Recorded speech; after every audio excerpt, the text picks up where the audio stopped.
E a gente vai abrir para as considerações de vocês. Eu vou começar com a Carolina, que foi a primeira inscrita. Oi, boa tarde. Boa tarde a todos. Só vou me reapresentar, porque como está sendo transmitido pelo Facebook, eu acho que a pessoa não vai me ver aqui. Mas eu sou a Carolina, hoje eu estou como a coordenadora da coordenação de documentos escritos, e é mais um esclarecimento com um comentário que o Vitor Fonseca fez, com a ausência do nome da servidora Beatriz Monteiro nesse grupo, né? Não estar o nome dessa servidora, que tem uma experiência à frente da equipe de documentos privados dentro do Arquivo Nacional, não significa que eles não estão participando. Então, assim, é muito pertinente o que o Vitor colocou na questão assim, de ser alguém da área, que tem experiência, né, com o trabalho dos arquivos privados. Então, estou eu e o Ricardo ali representando a CODES, que é o nome da nossa coordenação.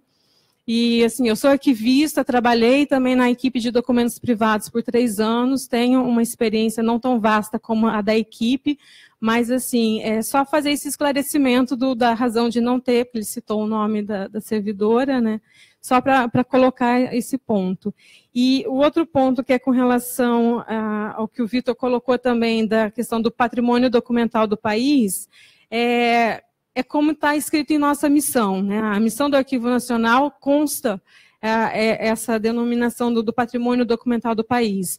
Nós também, dentro do grupo de trabalho, discutimos essa questão, não entendemos que não é o patrimônio documental do país, né, propriamente, mas isso é até com base no que a Maria Celina colocou, que ter uma representação, e a Lúcia também colocou, de você ter a política muito estrita ao que é a missão institucional. Então, foi nesse caminho que nós repetimos o que consta na nossa missão atualmente. São só esses 2 pontos. Obrigada.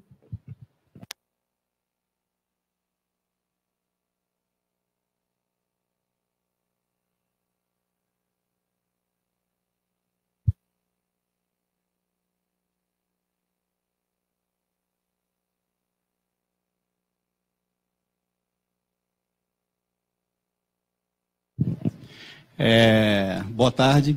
Eu queria fazer uma pergunta para a mesa, né, se pode ficar à vontade para responder, e considerando, né, que apesar do nome, né, Arquivo Nacional, ele não é um arquivo da nação, isso há muito tempo, essa perspectiva poderia ter até acontecido lá no século XIX, em relação à documentação dos poderes, né, quando o Arquivo Nacional foi criado, mas hoje em dia ele é um arquivo do Poder Executivo Federal e ponto, né, com as suas atribuições todas que a sociedade arquivística conhece. Então, assim, para a gente no GT é muito difícil verificar, estabelecer essa temática por conta dessa definição e característica do que é o Arquivo Nacional, né. Então, para a gente, assim, é o problema mais presente lá em relação ao trabalho do GT, é o estabelecimento dessa política. Assim, eu queria ouvir de vocês o que vocês pensam em relação a essa temática para o Arquivo Nacional. Que tipo de recebimento de acervos privados poderia acontecer aqui, que diferenciasse do Arquivo da Cidade e do Arquivo Público Estadual, que são 3 instituições arquivísticas, né, sediadas no Rio de Janeiro. O que poderia diferenciar? Porque, no meu entendimento, tem que ter uma diferenciação, porque se tudo é importante, tudo é histórico, tudo é relevante, nada é histórico, nada é relevante, nada é importante. É nesse ponto assim que eu me bato. Tá?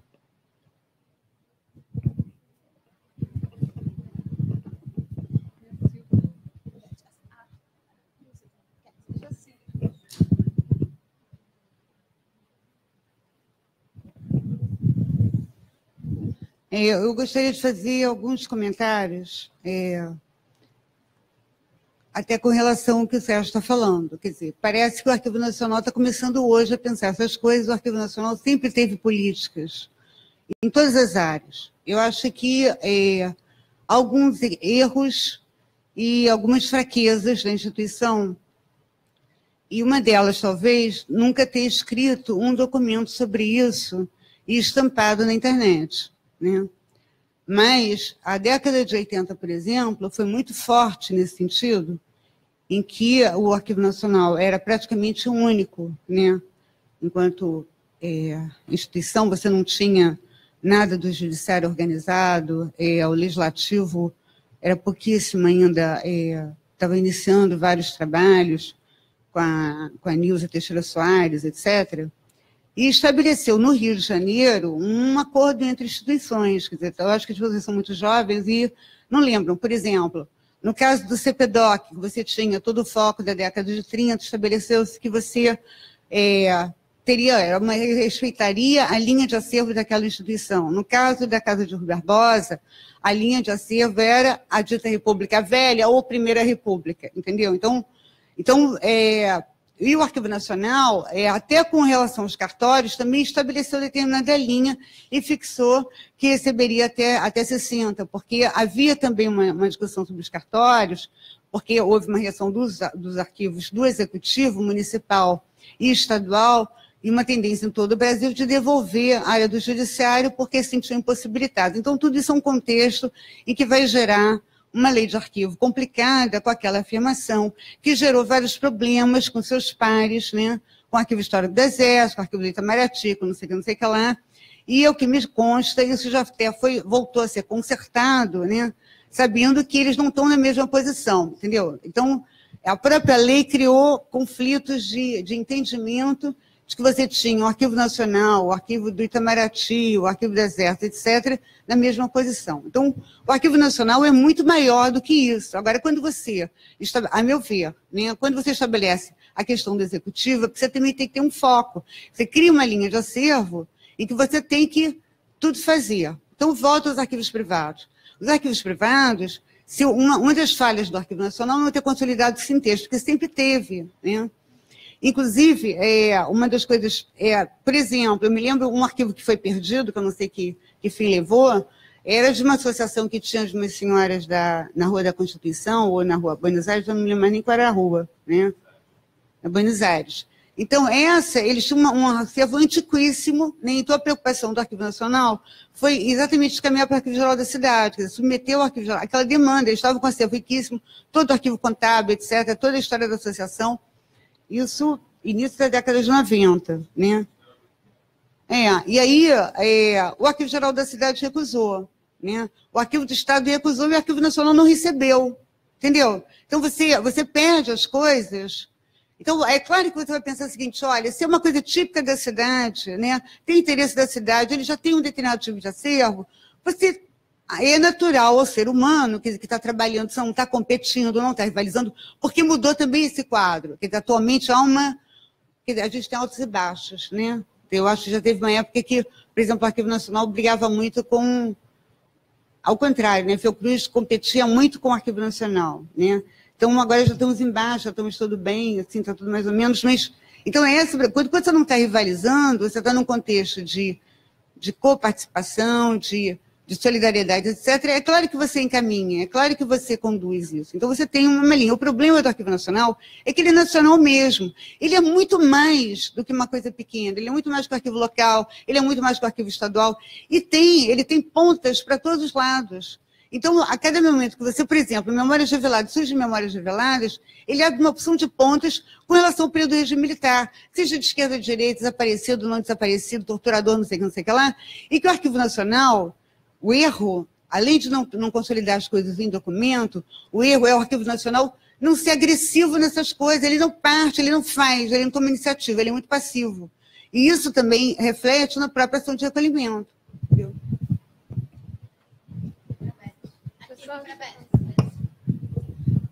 Boa tarde. Eu só queria um esclarecimento, talvez da parte do Vitor, entre a tua preferência por aquisição em relação à incorporação. E com relação também a um trechinho do documento que o Vitor mencionou, quando se fala em arquivos relacionados ao acervo já custodiado, eu acho que foi justamente pensando nesses vazios que a gente sabe que há na documentação do Arquivo Nacional, no sentido de complementar ou conversar com esses acervos existentes e os que não estão aqui, quem sabe arquivos privados e coleções poderiam, de alguma forma, preencher ou dar dicas de preenchimento.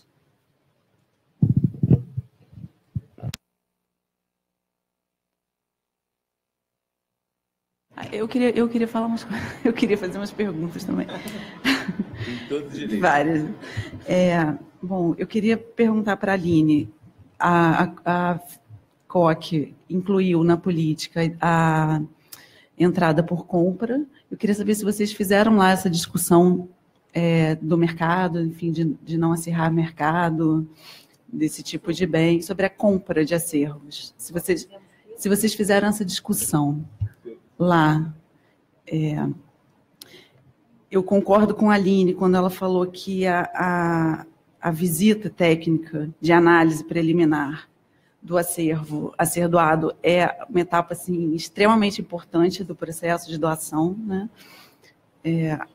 Acho que a gente tem que ter muita atenção nesse momento. Essa era uma questão que a gente discutiu muito no GT, como se daria a relação entre o grupo que faz a visita técnica e a comissão que a gente está propondo, que é uma comissão para um parecer final da entrada do acervo, né? A gente se preocupa muito com isso. E aí eu estou relacionando com o que a Luciana falou, que na visita, né, nessa análise preliminar, a seleção é feita, eventualmente. Né? E o que entra depois não é mais objeto de seleção e descarte. Mas eu fiquei pensando o seguinte, a minha dúvida é a seguinte, se no momento da visita vocês orientam o doador a não encaminhar determinadas parcelas do acervo, determinados documentos, ou não, ou se essa seleção da visita é uma seleção do conjunto, todo o conjunto oferecido para doação, bom, aceitamos ou não esse conjunto, né? Uma outra questão que Vitor e Luciana tocaram bastante, que é da ausência, né, dos arquivos privados institucionais no panorama das fontes de pesquisa, enfim, arquivos de mulheres, arquivos de entidades coletivas como sindicatos, associações. Vocês estão propondo, vocês acham uma ideia bacana que o Arquivo Nacional seja proativo na busca por esses acervos, uma vez que ele defina que são acervos de interesse para compor o acervo da instituição, né? Se a gente deveria ter esse papel proativo na busca de acervos, ou se a gente deveria continuar como está, que é reagindo um pouco aos contatos que são feitos. Eu queria agradecer a Celina também por essa orientação assim, na estruturação da política, né? Dizer que a gente também tem uma preocupação muito grande com a formação do processo que registra a entrada do acervo na instituição. Isso vira processo, mesmo no caso em que o acervo não é aceito.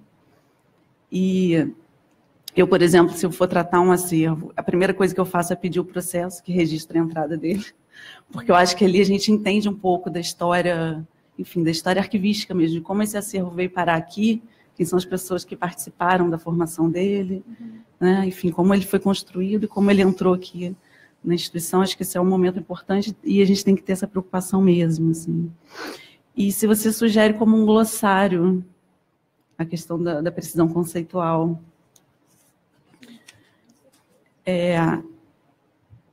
A Lúcia mostrou que a política da Casa de Rui, assim, a gente chegou a dar uma olhada antes, nessa fase mais de estudos, e isso fez até a gente pensar se a gente deveria adotar mesmo o termo política ou não para o que a gente está fazendo aqui. Porque a ideia de uma política, ela pressupõe que a gente estaria elaborando um documento mais completo, enfim, para tratar não só da aquisição ou incorporação, que o Vitor vai falar melhor, mas também, enfim, da entrada, como se dá, do tratamento, do acesso, da reprodução. Os documentos que a gente viu como política são documentos mais abrangentes e a gente está fazendo uma coisa mais restrita. Então, uma dúvida nossa no GT era se esse documento deveria ser uma proposta de política ou uma proposta de algum outro documento. Não sei qual a opinião de vocês. A Sheila quer falar também. Vou aproveitar a sua fala. Eu, inclusive, anotei, só que está ali, não vou lembrar agora. Quando falou de política, eu também pensei a mesma coisa que você, e eu acho que o problema não é na palavra política. Eu acho que é dizer que é política de acervo. Política de acervo é muita coisa. Então, poderia ser política de aquisição, né, para usar a opinião do Vitor, mas política de aquisição de acervos privados. Então, aí poderia ser uma política, porque é uma política de aquisição. Não dá, política de acervo é muito grande. Sim, mas é uma política de aquisição de acervo privado. Ser mais específico de que política a gente está falando. Eu tenho algumas observações que também ficaram para lá, mas eu acho que uma delas é a primordial, assim, que a Luciana levantou sobre qual é a posição da mesa, quais são as considerações que as pessoas da mesa podem fazer em relação do por que receber acervos privados. Eu não tenho opinião totalmente formada a respeito, mas eu não consigo dizer que a gente não deveria receber, porque é difícil, mas eu não tenho uma boa argumentação para isso. Porque se a gente fosse bem pragmático, talvez não fosse o caso mesmo de receber. Mas, enfim, eu não tenho essa reflexão, né? E eu queria saber se os integrantes da mesa têm e o que eles têm a considerar a respeito.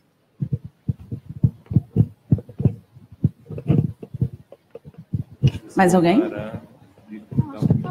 A Cristina. Oi? Vamos.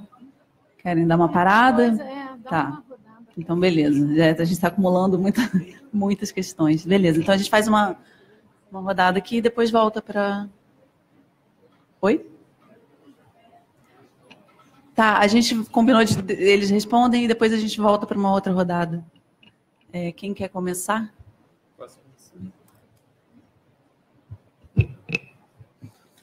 Eu vou tentar responder algumas coisas estruturando as respostas, né? Quando a Carolina falou,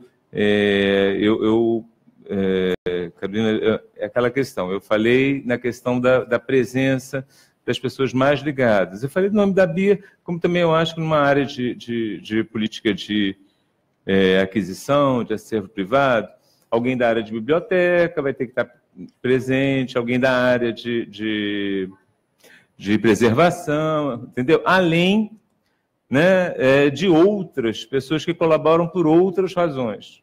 Mas as áreas fundamentais, em termos que recebem o acervo, né, elas têm que estar representadas especificamente por alguém muito voltado para isso, né? Então, por isso que eu chamo a atenção, falei da Bia, mas não falei de outras pessoas, mas acho que a questão é a mesma, né?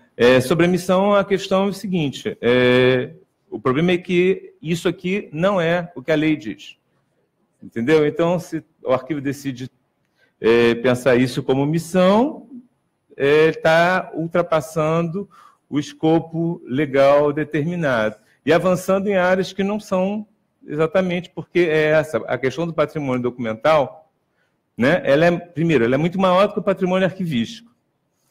E segundo, né, que ela não é só público, ela é também privada. Então, essa questão é uma questão que não pode ser assim.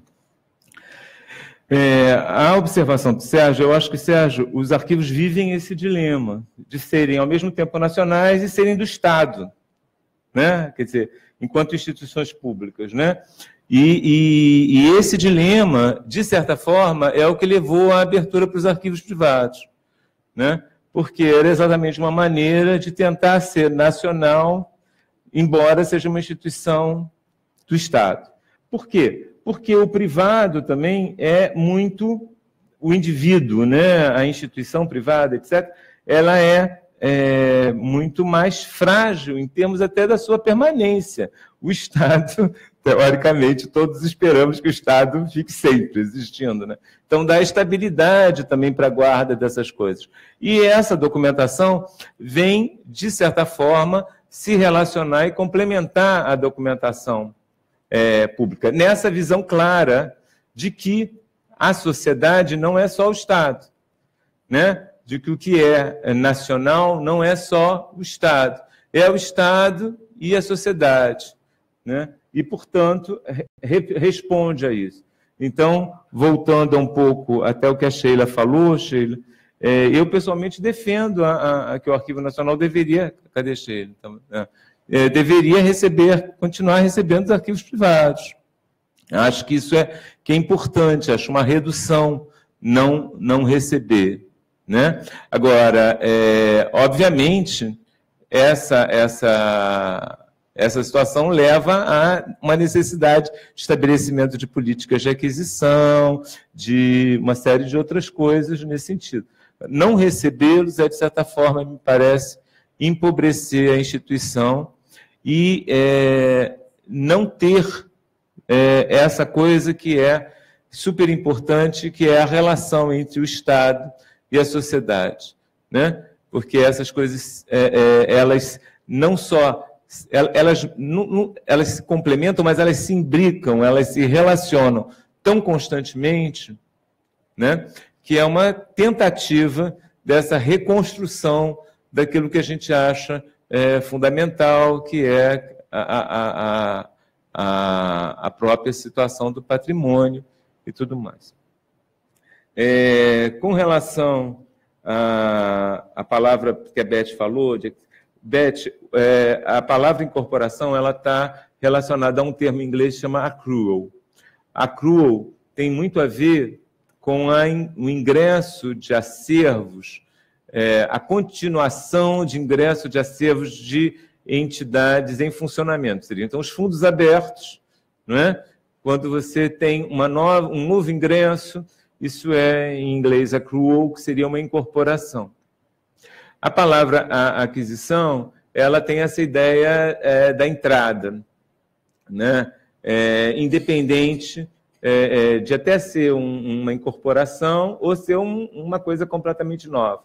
Por isso é que eu acho que e aí eu concordo com a Sheila, que a ideia de você ter uma política de aquisição de acervos privados é uma coisa bastante mais, me parece, interessante e pertinente do que ter uma política de acervo. Porque a política de acervo, ela é definida, inclusive, legalmente, para o Arquivo Nacional. Ela está definida, bem claro, na lei. Tá? Voltando a essa coisa da Silvia, que a Silvia comentou, uma coisa... E tem um exemplo maravilhoso nisso, que eu acho que, como as pessoas vão ficando... vão desaparecendo, morrendo, aposentando, e perde-se um pouco essa história, mas nesse meio tempo que estava tudo definido basicamente entre Casa de Rua, HGB, Arquivo Nacional, CPDOC, etc. E houve um caso, naquela época, na década de 80, que era muito interessante, que foi o caso do Quintino Bocaiúva. O Quintino, Quintino, teoricamente, iria para Casa Rui. Tinha tudo a ver, republicano, aquela coisa toda. Aí a família do Quintino disse, ou vai para o CPDOC ou não vai para ninguém. E aí todo mundo disse, melhor para o CPDOC. Ingressou no CPDOC um Quintino que não estava. Então, o que acontece exatamente com essas questões, e aí eu vou pegar esse exemplo para jogar para outras coisas, é que a política não pode se transformar num leito de procusto, né? Ela não pode ser alguma coisa que corta a realidade, porque a realidade sempre vai ser maior e você vai ter que dar uma resposta a isso, né? Então, qual é o espírito maior que presidiu, por exemplo, o acervo ir para CPDOC? Era você preservar e dar acesso a uma documentação que era relevante. Então, há um valor maior que se levanta e aí você vai ter que reagir a isso de outra maneira. Quanto à questão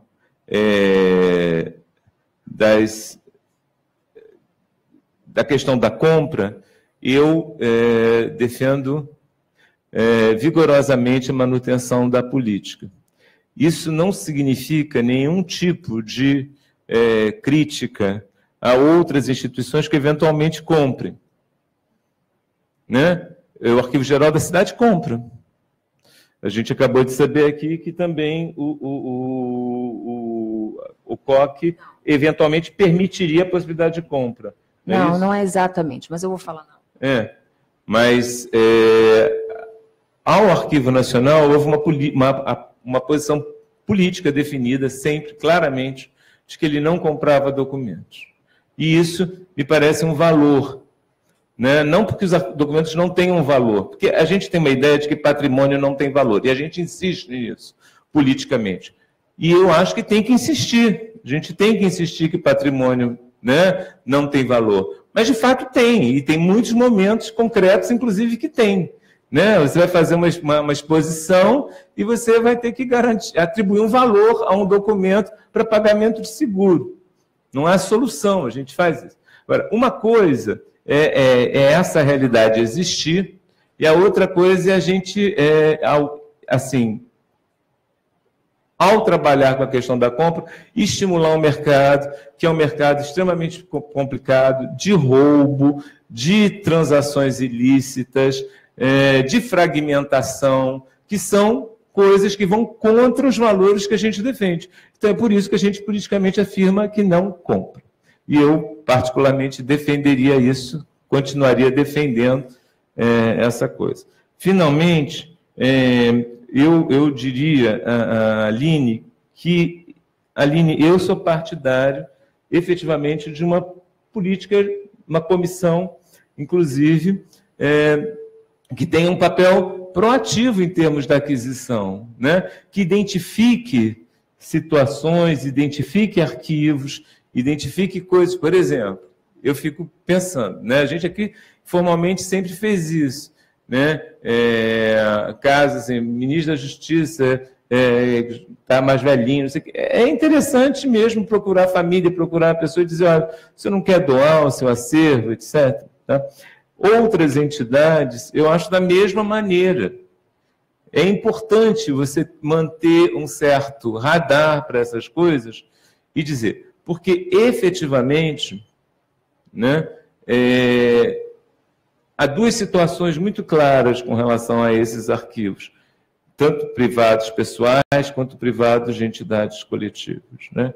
Eles têm valor, eles têm uma riqueza documental e informacional bastante grande, mas muitas vezes, para quem resta com isso, ou seja, o herdeiro, ou então quando terminou uma entidade, né, quem ficou como último presidente, etc., há uma questão concreta de que é complicado também, às vezes, você manter esses acervos. Nós estamos num mundo, né, em que os apartamentos são cada vez menores, as situações... E é complicado. Então, há um grande risco de fragmentação, de destruição, de perda. Por isso, eu acho que tem que ter uma posição... Eu só vou falar mais uma coisinha e acabei. A outra coisa que eu queria só falar era o seguinte. Uma das questões fundamentais para se levar em conta, foi chamada a atenção aqui, e eu queria chamar a atenção numa questão de aquisição, a questão do direito autoral e a questão do acesso. Tá? Toda a documentação que ingressa no Arquivo Nacional, e numa instituição qualquer arquivística, né, ela ingressa para acesso.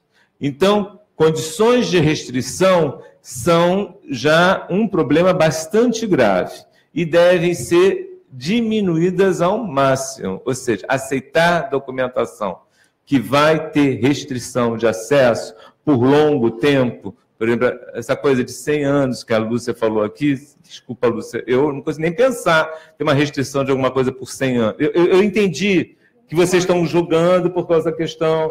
eu sei, mas eu estou dizendo que a política tem que levar em consideração que não pode ter uma restrição sobre assim. Se você tiver, você vai ter que negociar coisas muito pequenas e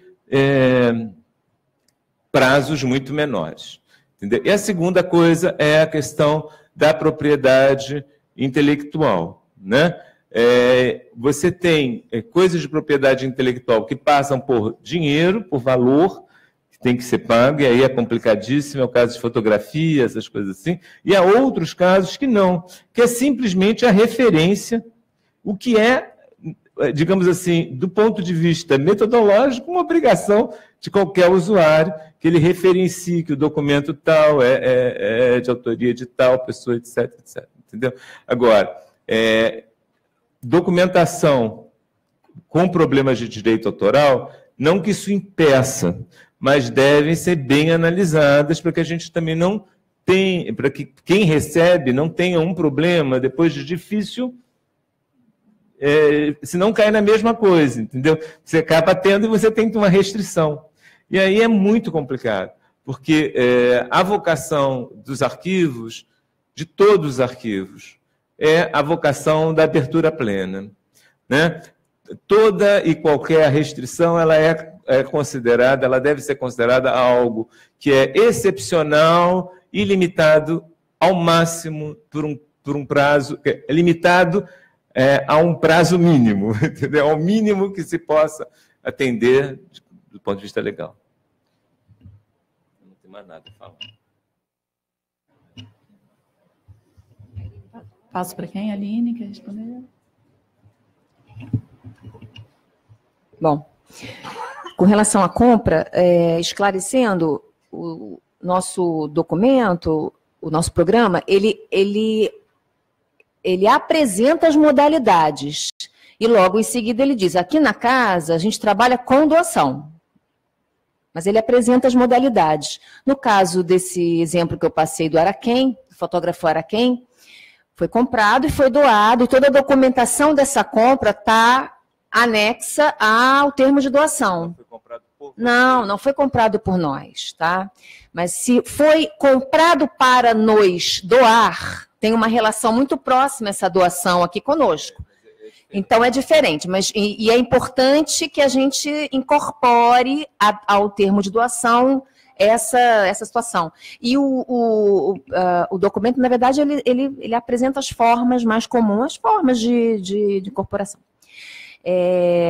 Com relação à análise preliminar, só para comentar que, às vezes, ela não é o bastante, ela tem que ser bem feita, mas, às vezes, ela não é o bastante. Então, eu gostaria, até para contrapor, porque na mesa a maioria das experiências são pela não devolução de nada, né? Você é porteira fechada, arquivo pessoal? Não. Ah, então tá. Tá, então tá bom. Vocês não, porque lá nós agora nós instituímos a seguinte dinâmica. Quando a gente busca o que está na casa, mesmo com essa boa avaliação, nós damos um recibo. Não é ainda uma doação, não tem termo de doação. Nós saímos com um recibo. E nós marcamos um prazo de uns 2 meses, normalmente, para que essa análise seja feita melhor na nossa instituição. E aí, sim, a gente devolve coisas que não, por exemplo, que não são do fundo, né?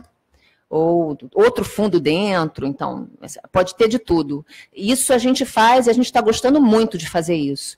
E, pela nossa experiência, não é muito que se devolve, mas sempre se devolve. Então, isso significa que tem sempre alguma coisa que vem de forma que não deveria ter vindo, de fato, entendeu? E questões que são sempre colocadas, por exemplo, material bibliográfico, sempre há uma celeuma em torno disso, né?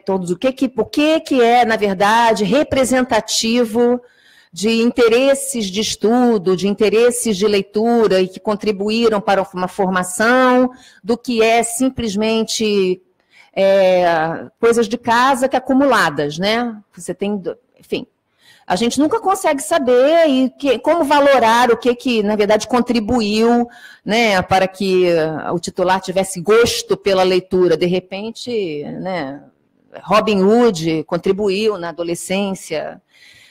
A gente discute lá muito a possibilidade de algo mais claramente fora de uma aquisição no padrão, tá? Ou seja, isso não é científico, tá? Mas que a gente possa manter a informação, fazer listagens, por exemplo, xerox de cientistas, tá? cientistas que têm xerox de papers, não é? Você não tem que ficar guardando xerox de papers do cientista. Não é papers dele, não. Coisas que ele leu no seu laboratório, enfim, né? Então, a gente faz um arrolamento daquela bibliografia. Isso sim, isso entra na base de dados, isso é a informação sobre essas, e bibliograficamente também, e a devolução. Algumas decisões, infelizmente, a gente tem que tomar. Não dá para reter tudo de... E o importante, na verdade, para esse tipo de documentação que vem, que fala, em que nível fala, a gente nem sabe, mas que fala sobre o titular. Claro que os documentos que ele leu no seu laboratório falam diretamente, mas o Robin Hood lá, a gente não sabe se é de um filho, se é de alguém que passou, que não... Mas, de alguma forma, a gente mantém essa informação, tá? E, por último, a integralidade como uma questão... Isso é um comentário meu. Claro que é uma perseguição, a gente persegue isso, tá? Mas eu sou totalmente a favor de pegar menos íntegro, mais ou menos, capenga, perneta, porque, gente, os arquivos são isso, tá? Os arquivos são aquilo que eles conseguiram ser no tempo. E eles podem representar proporcionalmente muito bem partes da vida de alguém ou partes da vida de uma instituição. Então, essa integralidade, para mim, tem que ser vista muito, muito, muito em perspectiva, tá? Porque as formações documentais são as mais distintas possíveis dentro do que a gente chama de arquivo e integralidade. Posso responder? Deixa eu só ficar longe demais. Eu vou responder. Eu apaguei. Fica longe demais. Vou começar, então, pela questão... Bom, Aline, a gente também tem esse mesmo procedimento, só que, como a gente... Acho que lá no Fiocruz deve ser a mesma coisa, vocês autuam todo o processo, então a gente faz... O termo de doação, ele só é firmado ao final. É só o final, mas a gente realmente recebe, faz todo esse mesmo trabalho que vocês fazem, o doador, ele assina um termo, porque senão daqui a 10 anos vai dizer, eu mandei uma coisa super importante, não mandou nada, está aqui a documentação quando veio, está aquele estágio que a gente não devolveu, e o termo só é assinado ao final desse processo. E isso tem funcionado, né? Então, o termo de doação é o termo final, é o final do processo, por isso que se abre o processo administrativo, para que a gente possa documentar todas as etapas, todas as tratativas desse trabalho. Bom, em relação à questão de direitos autorais, a questão da propriedade intelectual, antes de falar da restrição por parte do doador, eu penso como a Aline também, eu acho que a gente tem que preservar. Um pouco a mesma história do Quintino Bocaiúva. Só vai para uma instituição se for o CPDOC. Tá? Aí o que aconteceu? Foi para o CPDOC. Então, se a gente na Casa Rui garante a preservação, vai garantir o acesso, tem questões de direitos autorais? Tem. Enfim, e a gente vai lidar, a gente tem legislação que dá conta disso, não é um bicho de 7 cabeças, então nosso trabalho é ancorado o tempo inteiro na legislação e nos documentos que são firmados com o doador. E a gente, o tempo todo, responsabiliza o usuário também. Então, ele só vai ter acesso ao que tem restrição por direitos autorais se aquele que detém a propriedade intelectual der autorização, senão não vai, né? Enfim. Então, a gente trabalha, quer dizer, a gente tem a legislação brasileira, ela dá conta, ela instrumentaliza a gente para essa lida com o usuário. Em relação à restrição de acesso, a gente sabe que o Código Civil ele não derrubou a importância do contrato, né? Então, o contrato que é firmado entre partes, ele supera, contrato civil, né? Então, ele supera algumas questões, né? Então, é evidente que a gente diz assim, não... No caso, na realidade, no acervo da gente, a gente só tem um arquivo com restrição. Todo o resto não tem restrição. Né? Mas isso tem que estar previsto na política, porque a nossa política é política de aquisição de acervos arquivísticos, tá? Tanto que o núcleo ali todo é de arquivologia e tem o procurador. Então, mas a gente está construindo, a gente está sistematizando uma política. Então, a gente tem que tentar, por isso que é até importante, Vitor, isso que você traz das pessoas que participam do grupo de trabalho, elas terem uma vivência, porque a gente tem um arsenal de situações que a gente viveu e a gente tem que fazer, nesse momento, um esforço de que esse documento dê conta ao máximo possível, é claro que a gente não vai conseguir superar todas as questões, mas ao máximo possível das situações que a gente lida com a questão dos arquivos pessoais. A própria discussão da integralidade do arquivo pessoal é uma discussão complexa. Né? É até complicado a gente assegurar, isso aqui está é um arquivo íntegro, né? A gente não tem, e essa pode ter essa certeza, é uma questão muito difícil.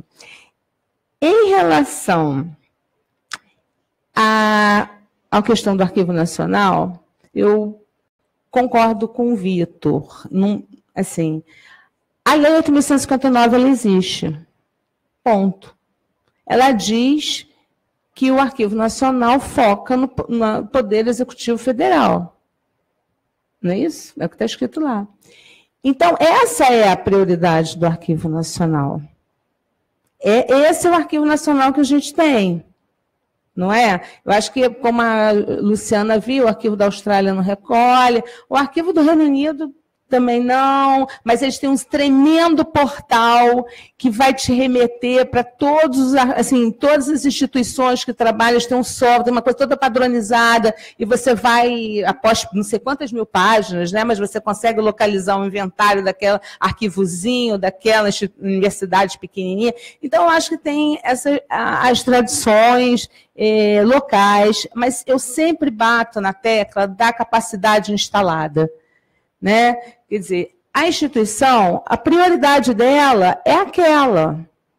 Ah, tá, tem capacidade instalada para atender a minha prioridade e para atacar outras coisas, tá tudo certo.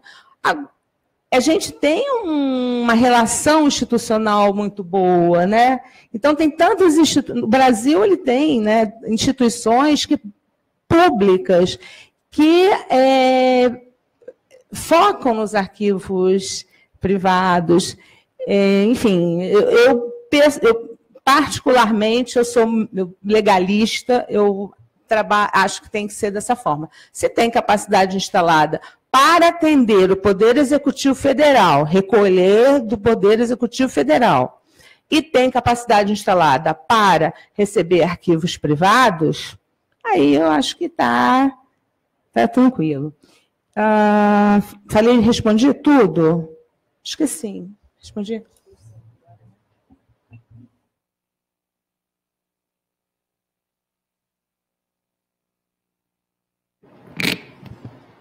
Bom, então, deixa eu esclarecer com relação à integralidade. Eu não tenho a menor dúvida que os arquivos pessoais, nenhuma dúvida...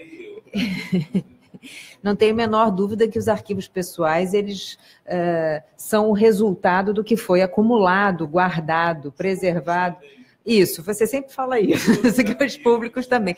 Mas, enfim, eu não tenho dúvida, claro, se isso é verdade para os públicos, né, quer dizer, os pessoais, eu não tenho a menor dúvida, enfim, de alguma maneira, parte da minha reflexão foi sempre em relação a essa especificidade, enfim, dos arquivos pessoais. O que eu acho é que nós, enquanto instituições que recebemos arquivos pessoais, devemos sempre zelar pela visão da integralidade, ou seja, porque vocês, né, todos nós já tivemos experiências que são, por exemplo, o CPDOC, então eu vou doar essa parte aqui enquanto foi ministro, a documentação produzida enquanto professor ou literato vai para outro lugar. Obviamente, é disso que eu estou falando. Uma preocupação, ao contrário de estimular o doador para que ele faça uma doação integral do acervo, né, e não...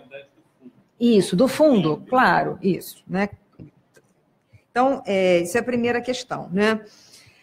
Quando eu comentei que que acontece, via de regra, e é claro que a gente está falando de processos que são também históricos, né? Há mudanças ao longo do tempo, né? Quer dizer, em cada instituição, enfim. Então, o que a gente sempre procura fazer é avaliar em uma ou em mais de uma visitas, né, aonde o acervo estiver localizado no ambiente privado, antes da doação, a pertinência, né, com relação à linha de acervo, com relação, né, à mesma natureza da documentação, né,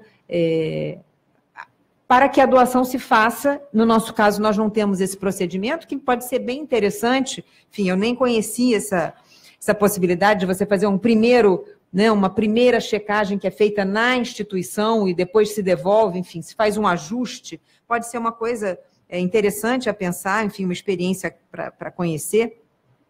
Mas o que o CPDOC, em geral, faz é avaliar antes se esse acervo é de interesse, se ele está alinhado com a linha de acervo, enfim, para que ele seja transferido e doado, né?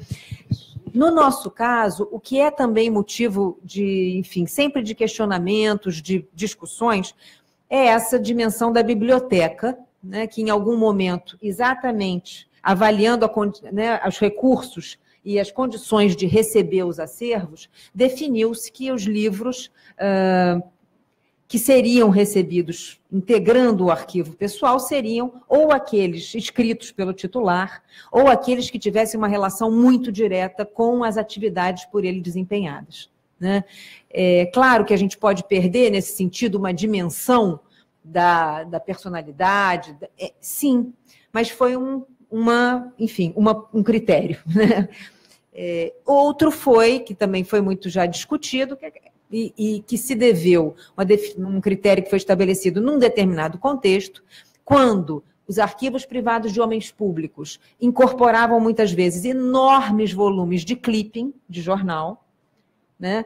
Definiu-se em algum momento que o clipping não seria recebido, né? Apenas os recortes de jornais que mencionassem o titular ou que tivessem sido claramente por ele selecionados, tá? Isso foi uma decisão, enfim, diante de volumes muito expressivos e muitas vezes que ainda estavam empacotados, produzidos por uma empresa, encaminhados, enfim. Isso foi uma decisão sempre sujeita a reflexões, a dilemas, enfim, né?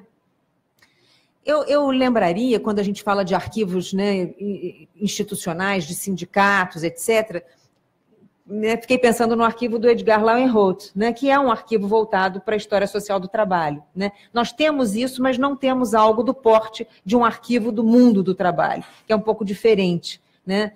Porque, no caso do Edgar Lauenroth, eles têm, sim, importantes acervos de sindicatos, de movimentos sociais, né? Então, eu acho que pensar também nesses outros formatos institucionais que são grandes arquivos ou centros de documentação de universidades, que existem e desempenham um papel, me parece, muito importante, né? No sentido do acesso, da pesquisa, enfim. Tá? Acho que não se confundem com as atividades das instituições arquivísticas. Com relação a essa questão de ser proativo na busca, não é? E de por que receber, é claro que eu estou falando, né, de um outro universo institucional, mas eu também diria, como usuária, como cidadã, né, que eu entendo que abrir mão de poder receber arquivos pessoais empobrece, eu acho, o Arquivo Nacional, né? Porque eu acho que tem uma dimensão importante, mais ou menos, Vitor, acho que estava falando disso, que é a questão da representação dos diversos grupos sociais, a representação, né, que não é apenas o Estado, ele não digamos, exaure, não é, o que seria, digamos, representativo, né, como memória, história, patrimônio da nação, né? Então, eu fico pensando que seria muito interessante, eu fico torcendo para que para que vocês acabem por definir uma política que sim incorpore, né, pense na incorporação de arquivos privados. E eu, claro que isso não é uma... Tem sempre que se avaliar os recursos instalados, etc., né? Eu acho que isso é uma questão, recursos de pessoal, recursos, enfim, de espaço, de tudo, mas eu acho que seria uma coisa muito interessante manter, né, a perspectiva de que o Arquivo Nacional pode, sim, a partir da definição de critérios, enfim, continuar recebendo arquivos privados, né? Pelo menos como do ponto de vista do cidadão, eu acho que as instituições que existem, CPDOC, outras instituições públicas com essa vocação de receber arquivos privados, elas não são exaustivas no sentido de receber tudo o que poderia estar depositado e preservado, né, de valor permanente, enfim, e representativo da nação. Eu vou começar, então, fazendo gancho do que você falou. Por que receber arquivos privados? Quer dizer, eu venho de uma instituição de pesquisa em História da Ciência, Museu de Astronomia. Dentre seus objetivos tem a pesquisa em História da Ciência. E nós temos alguns exemplos de lacunas em documentação institucional que a gente encontra nos arquivos pessoais, né? Então, a gente tem até um colega nosso que já fez um trabalho, apresentou um trabalho sobre a história do Observatório Nacional através dos acervos, dos arquivos pessoais de seus ex-diretores. Porque o Observatório Nacional foi criado por Dom Pedro II em 1822. Nós conseguimos encontrar alguns documentos desse acervo em 1860, quer dizer, tem décadas de lacuna de documentação. Essa documentação se perdeu. Mas temos arquivos pessoais que... Aquela coisa também, não vou entrar nessa questão do você levar para casa a documentação do trabalho, da privatização da documentação pública, mas, além disso, tem um deles, particularmente, que fazia viagens a trabalho, fazia expedições, ia participar de congressos na Europa, e eu estou falando de 1800 e tanto, né? Ia de navio e fazia um diário contando a viagem do navio, e ele chegava lá, ele participou de vários eventos, ele comprava instrumentação científica que está lá, os instrumentos no museu, e ele contava no diário como tinha sido isso tudo. Então, onde está essa informação para contar essa história, se não no arquivo pessoal dele, né? Um outro exemplo que eu posso dar para vocês são das sociedades científicas, que são privadas. O exemplo, por exemplo, da Sociedade Brasileira de Física, que era uma sociedade que nunca teve sede. A sociedade funcionava aonde funcionava o presidente e o secretário. Ou seja, no seu local de trabalho, ele levava para casa, entre casa e trabalho, a documentação sobre os associados, sobre os eventos, sobre toda a correspondência entre a Sociedade Brasileira de Física com outras sociedades de física. Enfim, tudo isso só pode ser localizado junto aos ex-presidentes. Então, a gente tem arquivo de uns 2 ex-presidentes de Sociedade Brasileira de Física, e você encontra lá uma boa parte da documentação da Sociedade Brasileira de Física, que não tem lugar nenhum, porque ela nunca teve uma sede, não tem um local físico para você arquivar isso. Então, por acaso, a gente recebeu essa documentação, mas poderia ter vindo, por exemplo, no Arquivo Nacional, se fosse uma pessoa que o Arquivo Nacional julgasse de relevância para receber. Então, esses arquivos pessoais, eles são fontes privilegiadas para você cobrir certas lacunas institucionais, de toda a ordem, por qualquer que seja o motivo da lacuna, e porque dá uma visão pessoal, uma visão, no caso nosso, são dos cientistas, sobre toda uma realidade, sobre toda a construção de uma ciência. E aí eu faço um gancho com a questão de você ter um perfil institucional na política, né? Você definir as suas áreas de atuação, aí cada instituição tem sua área. Nós, por exemplo, a nossa área de atuação preferencial e a gente coloca preferencial na nossa política de aquisição, são as ciências exatas e da terra, e engenharias, levando aí em consideração dirigentes e pessoas de relevância na política pública científica, né, na área de ciência, política e científicas, como o CNPq, CAPES, etc. E aí, nós temos então, eu perdi o fio da meada. Eu vou emendar uma coisa na outra.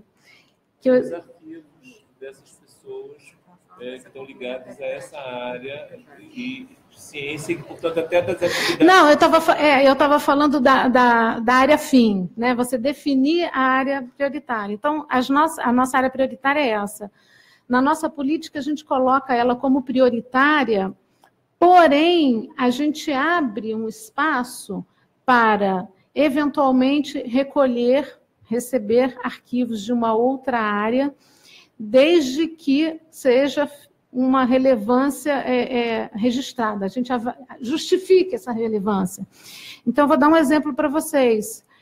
Um dos critérios dessa justificativa é o risco de perda do acervo. Então, nós temos lá no arquivo o arquivo de um ornitólogo. Um ornitólogo não teria nada a ver com acervos de ciências exatas da terra nem engenharias. Mas por que pegamos esse acervo? Porque, no caso, ele era um ornitólogo que era um alemão que veio para o Brasil pesquisar as aves, se embrenhou na mata no meio da Segunda Guerra Mundial, sem pedir autorização ao governo brasileiro, no caso ao Conselho de Fiscalização, para ele fazer essa pesquisa. Quando ele foi descoberto no meio da mata, um alemão, na época da guerra, o que fizeram? Prenderam ele, achando que ele estava abrindo clareiras para aviões de Hitler e coisas assim. E aí, na cadeia, ele continuou lá, preso, pesquisando lá os seus animais. Ele foi para a Ilha Grande, né? E continuou.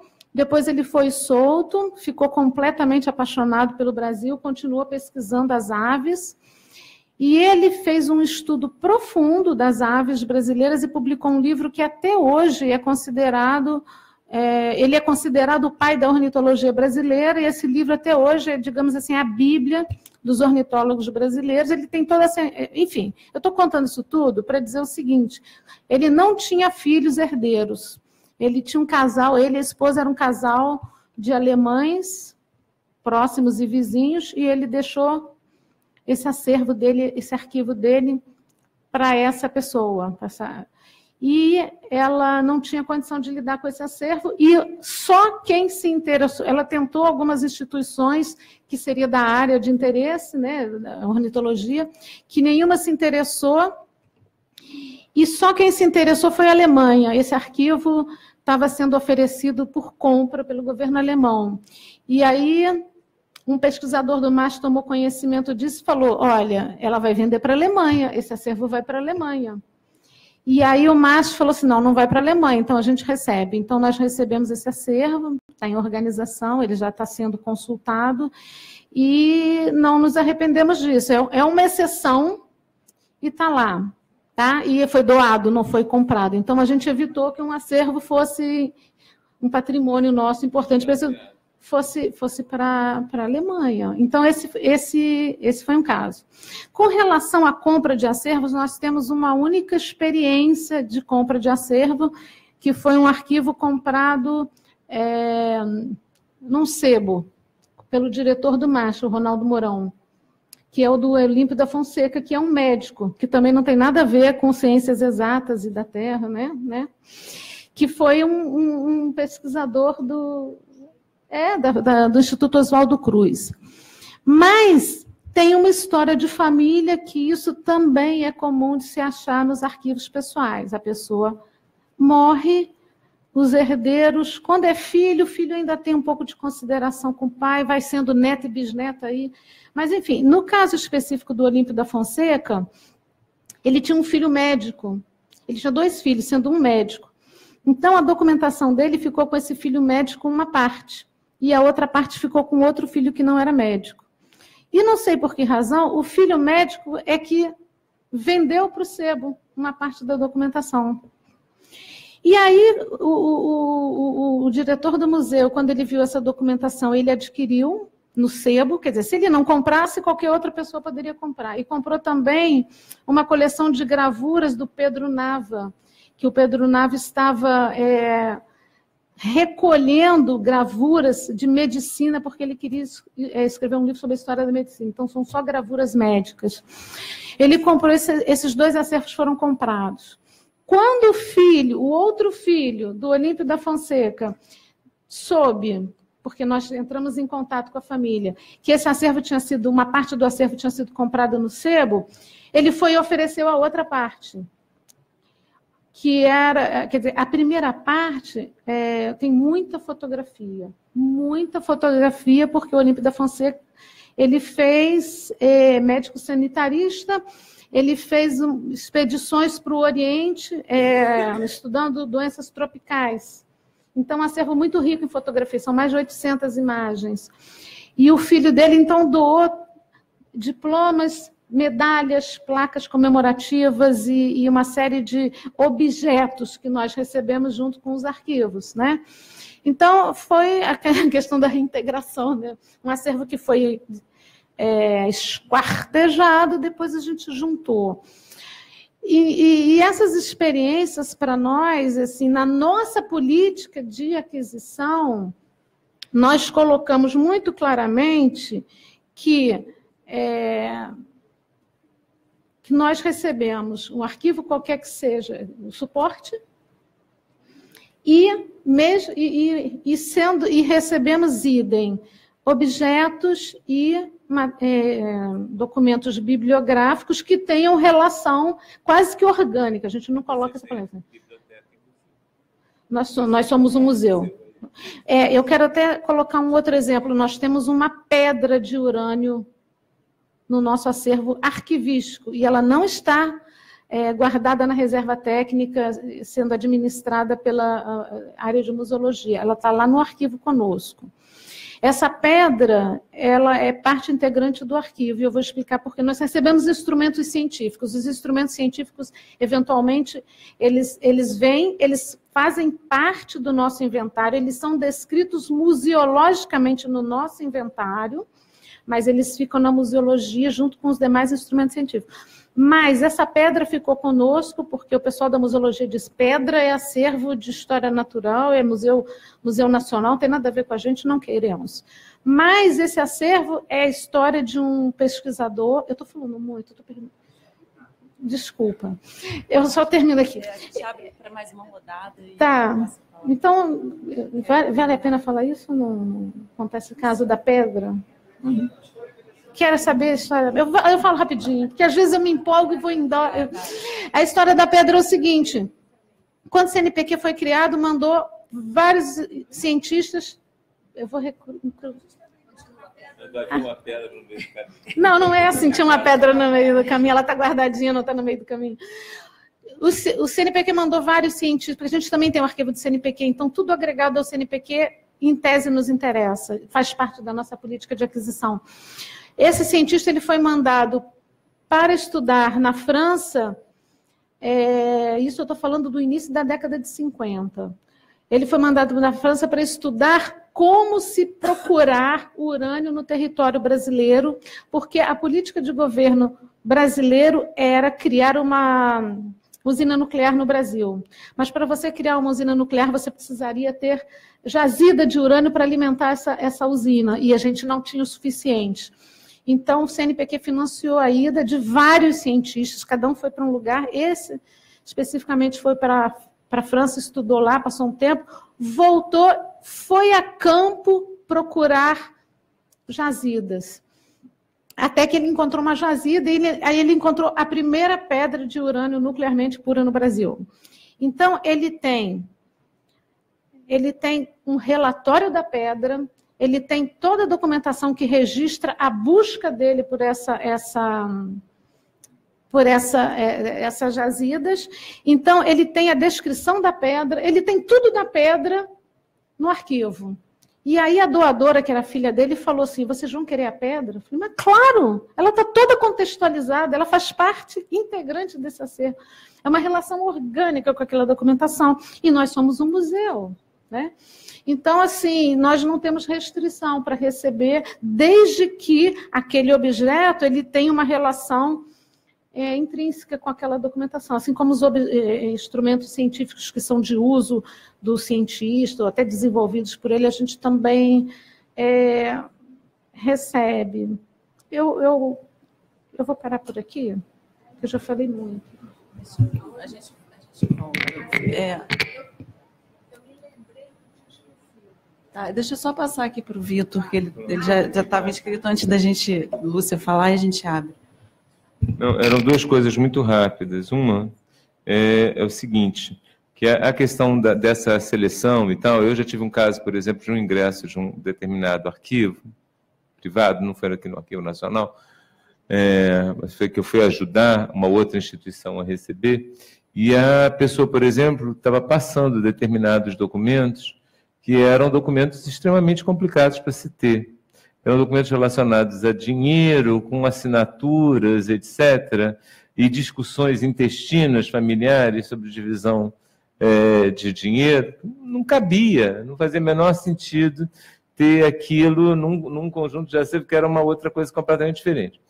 Essa mesma situação, essa mesma pessoa, por exemplo, também fez a proposta, até de graciosamente, doar um bule de prata francesa do século XVIII, do século XIX, final do século XIX.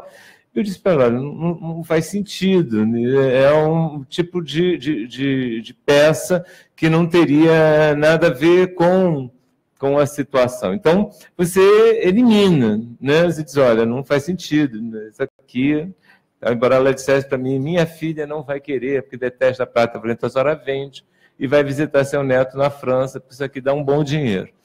Entendeu? Não tem menor sentido. Eu queria só chamar a atenção que tem a questão dos arquivos privados, os arquivos privados pessoais e arquivos institucionais, sejam eles públicos ou privados, é uma coisa tão grande, tão relevante, que eu e a professora Lídia de Freitas, nós temos uma orientanda de doutorado que está exatamente com uma tese de doutorado, está realizando uma tese de doutorado sobre isso, né? E a questão não é simplesmente a ideia de que as pessoas que parece ser... Isso não é que não ocorra, mas muitas vezes constitui como sendo um único caso, né? A pessoa levou documentação pública para casa, etc., etc. Não é verdade, né? As instituições, elas muitas vezes não têm interesse em determinados documentos, porque essas suas políticas, inclusive políticas de gestão, elas são marcadas pelo tempo.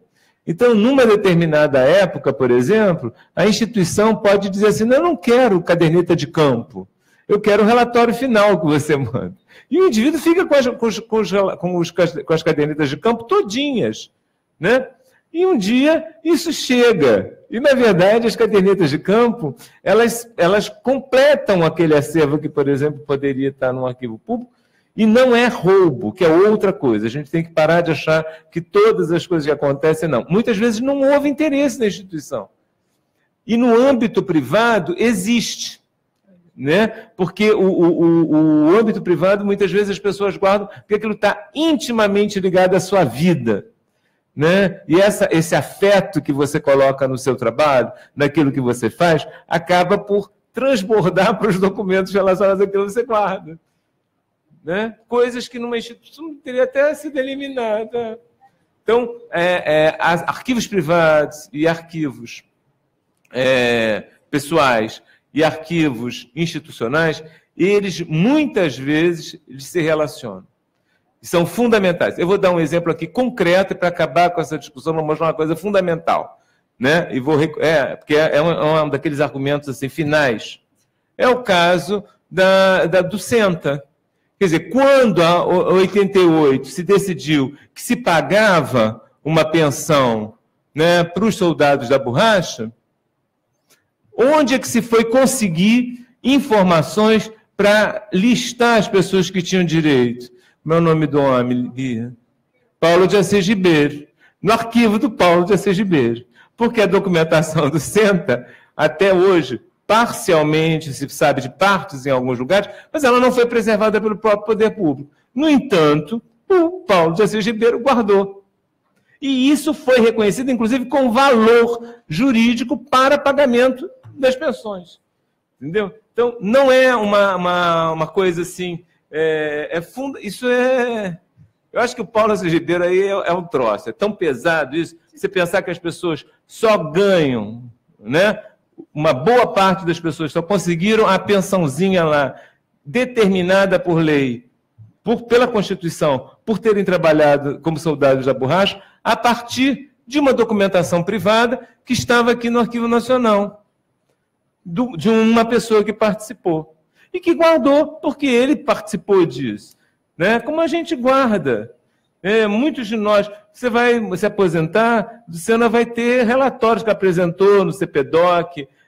Aline, quando chegar a sua ocasião, também faz parte. A gente trabalhou, a gente compôs, a gente fez o trabalho, a gente ficou, às vezes, com essas coisas. E isso, muitas vezes, na instituição, acabou sumindo, desaparecendo. Eu lembrei o que eu esqueci. Mas eu acho que a gente não vai dar conta dessa discussão, porque é uma discussão complexa, mas eu queria botá-la na pauta. E eu acho importante. Eu achei bacana a iniciativa da Fiocruz de prever a questão da compra. Acervo bibliográfico tem PPA para compra. Né? No orçamento é previsto um númerozinho, orçamento para compra de acervo bibliográfico. Eu não sei... do museológico, eu não sei. Talvez a Celina possa dizer, eu não sei. A gente, na casa, a gente só recebe por doação, mas isso é uma opinião, uma reflexão minha pessoal, eu acho que o acervo arquivístico, a gente tem que começar a pensar nessa possibilidade. Principalmente falando, assim, arquivo pessoal a gente encontra no mundo inteiro, não é só aqui não. Em sebo, em feirinha no meio da rua, um monte de cartinhas, cartão postal, todo mundo sabe disso, né?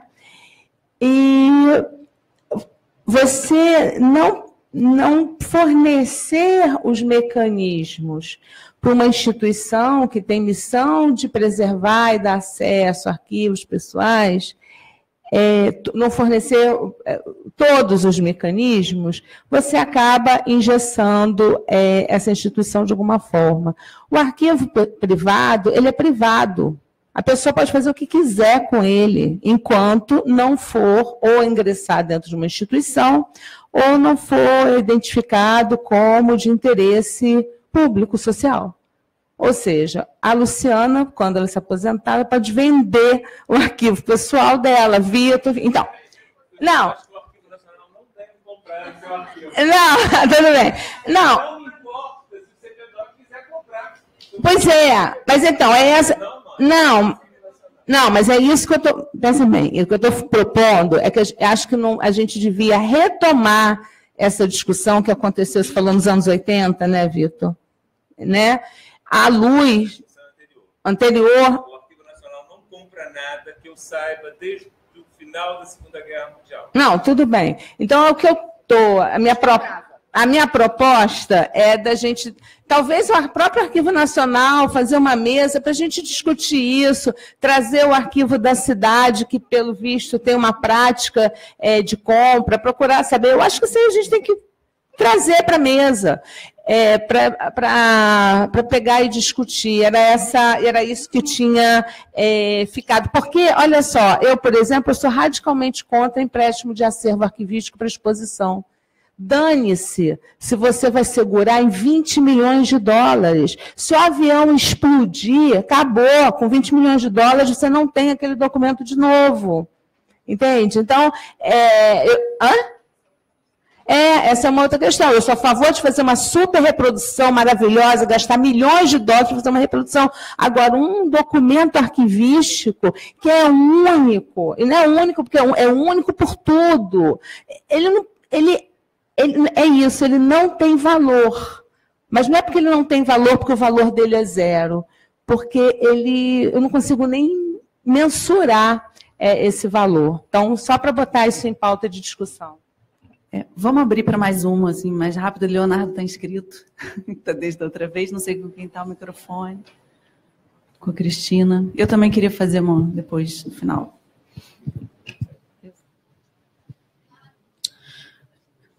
Tá. Oi, boa tarde, sou Cristina, arquivista.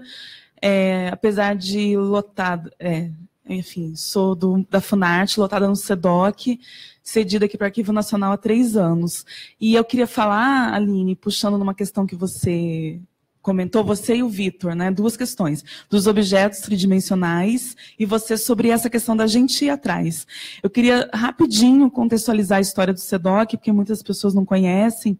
O SEDOC hoje, ele é produto das extintas instituições de cultura, né, que foram extintas pelo Collor em 1990, e o acervo do SEDOC é basicamente, a grande maioria, nascida da intenção do Serviço Nacional de Teatro de criar um museu do teatro. Então foi feita uma grande campanha, e quando a gente fala campanha, é campanha mesmo, assim, tinha notas nos jornais, era veiculada propaganda no rádio, para os artistas doarem seus arquivos pessoais. E, enfim, por N razões, essa história se perdeu, e hoje o que a gente tem é o SEDOC da Funarte. E o que acontece? Enfim, a gente teve um hiato, desde o Collor até que as instituições retomassem seu fôlego. Os serviços foram se mantendo, mas, né, não com o que a gente teve a partir de 2003. E aí veio essa questão de... Houve uma institucionalização do SEDOC, principalmente em relação aos arquivos pessoais, que era uma... Assim, vinha sendo feita, mas não da forma como foi feita, sob a gestão da Helena Ferrez. E a gente tem essa questão lá, que foi discutida durante as reuniões para política, né, que você recebeu, que é essa questão. A gente teve uma grande doação de muita gente que estava quase morrendo. Por exemplo... Ai, gente, deu um branco agora. O pai da... Meu Deus. O pai da Bibi. O Procópio. Então, o Procópio acho que já tinha morrido, estava morrendo, então veio o arquivo na totalidade, quase integralidade, né? Enfim, a gente, né? Mas enfim, quase todo, mas a gente tem pessoas que ainda estão na ativa, que é o caso de Fernanda Montenegro e Fernando Torres, que morreu bem depois. E vieram essas questões. A gente vai... Não, é só um gato, calma, é só um gato. É só um gato.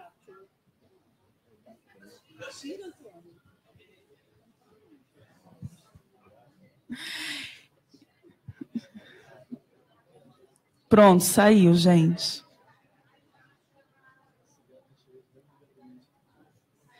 E, enfim, né? E aí vieram essas questões.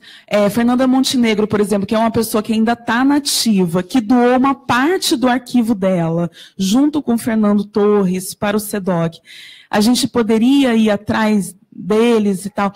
E não é lógico essa questão, quando você, Aline, fala em ser proativo e a gente ir atrás, para a gente do SEDOC, tem essa questão dos arquivos que foram doados até aquele período ali que vai até a década de 80, de pessoas que continuaram na ativa, que ainda estão, né? Mas a gente lá esbarrou nessa questão do espaço.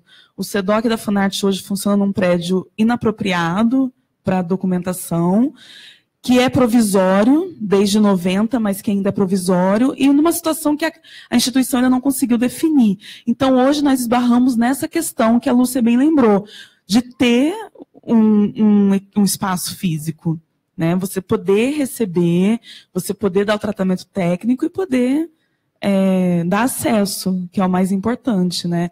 Então, assim, na nossa experiência dentro do SEDOC, não seria um problema a gente ir atrás de doações, muito pelo contrário, porque a gente tem esse passivo que ficou e que deveria ser completado, né? Até para a gente poder trabalhar com uma integralidade, porque não se pode falar de cultura, de políticas culturais e mesmo da formação cultural do país, sem falar desses grandes atores, das grandes companhias, né?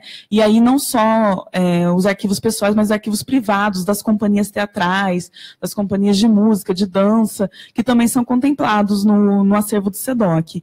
E aí, Vitor, vem a questão dos objetos tridimensionais, que por essa questão, principalmente de espaço, a gente teve que limitar. Não era meu voto foi vencido. Mas, assim, como falar dos atores, dos grandes artistas, sem os prêmios que eles recebem? Então, você tem um arquivo de um grande ator e você não tem como dissociar, quer dizer, né? Essa é a discussão, mas é isso, né? Você não tem como dissociar os prêmios que ele recebe ao longo da sua trajetória, que fazem parte, mais ou menos essa história, assim, da pedra. A pedra é importante? Porque ela está dentro do contexto da produção daquela pessoa. E os prêmios, as medalhas, os troféus, eles também fazem parte, né? Então, assim, para o SEDOC da Funarte, a gente tem essa limitação do espaço e de orçamento mesmo, enfim, né, que todo mundo aqui já conhece. Mas eu não veria um problema na política do Arquivo Nacional ter esse tipo de relação com os doadores, que foi o caso do Boal para a gente, né? Que a gente tem uma trinca de autores que participaram da resistência à ditadura, que inclusive faziam parte, né, das ações da Funarte dentro do Ministério da Cultura na época, que são Zé Renato e Fernando Peixoto, que temos lá, que foram arquivos doados, e do Boal a gente não pôde disputar. E aí eu volto à questão do Vitor que tem que ser definido, sim, sobre a compra, né? Porque a gente participar da compra do Boal, a gente estaria participando de uma outra questão que envolve essa disputa, né? Essa monetarização dos documentos, né? E, enfim, por essas e outras razões, porque a gente não tinha dinheiro mesmo para comprar, a gente acabou perdendo o Boal, que seria muito interessante para o conjunto, né? Sim, não, de contra mesmo, né? Porque eu também concordo. Contra comprar, também sou contra, entendeu? Até porque a única experiência que a gente tem de compra lá foi de uma ex-ministra que comprou o arquivo do ex-marido. Então, a gente acaba... né? Então, assim, foi muito importante para o SEDOC, mas, enfim, é isso, a gente acaba entrando nessa monetarização dos documentos, que eu concordo integralmente com o Vitor, eu sou totalmente contra. E é isso.